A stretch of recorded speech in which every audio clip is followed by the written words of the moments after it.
When you think about 80/20, it's very easy to think, wow, it's a resource reduction process, right? My real goal is to cut out. That is absolutely as far from the truth as it can be, right? It's really about taking a company that is unfocused, scattered across everything, and get it focused on a critical few things.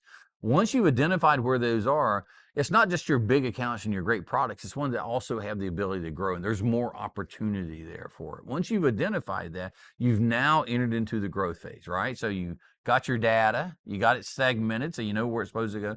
You simplified it so it's just a critical few. You've shifted your resource. You've got them aligned around where customers value it and the products that we can actually go do it. Now you got to go grow this thing. And this is where you start looking at things. And it depends on your business, how do you go to market, how you go to market as a manufacturer versus a distributor. Ultimately, it's about taking care of customers, but you need to understand where you are in that value chain, what your role is, and what the value that you bring.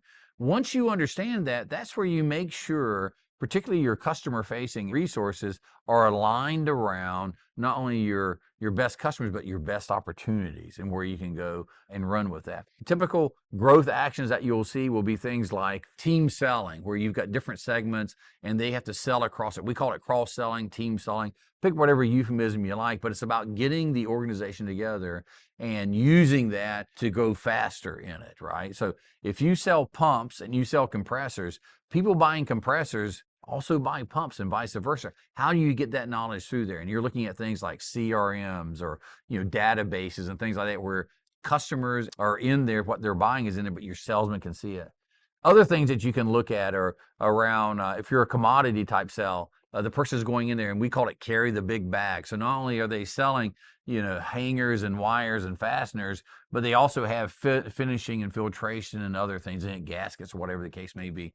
A lot of times what you find there is that's a customer that it's the access to the customer that gets it there, and they're buying in volume with these things. So there's many different ways to go about it, but you need to look at that, understand what your value prop is, and then put around commercial programs that's going to get you there. Don't forget, while you're doing this though, make sure your operations are set up well, because you got to have the inventory in, you got to meet the delivery times, you got to meet your pricing and all the things. So none of that changes, but you should have a very focused company around a few items that you can go out and really set it on fire with. At the end of the day, this is what's actually where your company's going to change. This is where you're going to make all the money, right? So you should see a lot of excitement in the organization at this point. You should be putting out a lot of things around, we've got promotions, we've got products, new product development, you name it, this is where it's happening at.